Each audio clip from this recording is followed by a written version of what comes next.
ละห้องឆ្ងាញ់សំខាន់ទៅលើទឹកប្រហុកតែយើងរងាស់ទឹកប្រហុកត្រូវគឺយើងបុកល្ហុងឆ្ងាញ់ហើយថ្ងៃនេះគឺខ្ញុំមកប្រាប់ពីរបៀបធ្វើទឹកប្រហុកបុកល្ហុងណាបងប្អូនហើយរបៀបធ្វើទឹកប្រហុកបុកល្ហុងនេះគឺខ្ញុំធ្លាប់ប្រាប់បងប្អូនម្ដងហើយប៉ុន្តែថ្ងៃនេះគឺដោយសារទើបតែបើកហាងហើយខ្ញុំត្រូវការរងាស់ទឹកប្រហុកថ្មីសម្រាប់ដាក់លក់ឲ្យបងប្អូនដែលគាត់មកញ៉ាំបុកល្ហុងនៅក្នុងហាងហើយរបៀបធ្វើរបស់ខ្ញុំគឺបច្ចេកទេសគឺខុសពីមុនបន្តិចតួចណាបងប្អូនហើយខ្ញុំធ្វើនេះលក្ខណៈថាយើងលក់នៅក្នុងហាងច្រើនពីមុនគឺខ្ញុំបុកល្ហុងគឺខ្ញុំយកម្នាស់មកគឺខ្ញុំអត់មានយកមកកិនទេបងប្អូនគឺខ្ញុំយកមកគឺខ្ញុំចិត្តវាដុំហើយខ្ញុំដាក់រងាស់ជាមួយនឹងប្រហុកតែលើកនេះគឺខ្ញុំយកម្នាស់របស់យើងនេះគឺយកមកដាក់កិននៅក្នុងម៉ាស៊ីនឲ្យម៉ត់បែបនេះនៅពេលដែលយើងយកទៅរងាស់ជាមួយនឹងទឹកប្រហុកគឺលបាយនៃ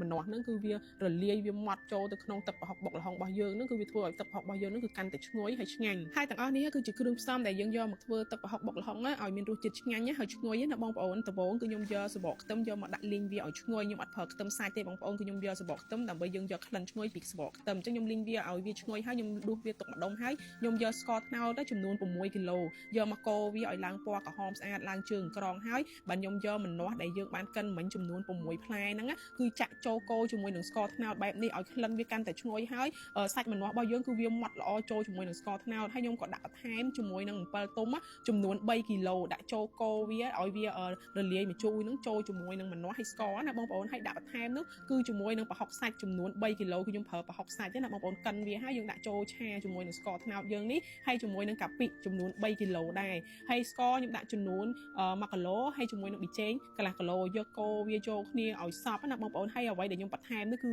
ម្សៅកាកាវដែលយើងដាក់បន្ថែមឲ្យវាមានក្លិនឈ្ងុយកាន់តែខ្លាំងហើយគឺទឹកប្រហុករបស់យើងនោះគឺមានពណ៌ស្អាតហើយនៅពេលដែលខ្ញុំកូរហើយគឺខ្ញុំដាក់បន្ថែមសបកខ្ទឹមដែលយើងលីងមិញនេះឲ្យឈ្ងុយណាបងប្អូនចូលបន្ថែមទៀតអញ្ចឹងគឺយើងចូលដាក់វាចូលកូរចូលគ្នាឲ្យសព្វឲ្យវាចូលលបាយតែមួយហើយពណ៌វាឡើងស្អាតល្អហើយបាទខ្ញុំចាប់ផ្ដើមយកទឹកប្រហុករបស់ខ្ញុំនេះគឺមេទឹកប្រហុកថៃកាភ្លៀងណាបងប្អូនចំនួន6លីត្រចាក់ចូលទៅក្នុង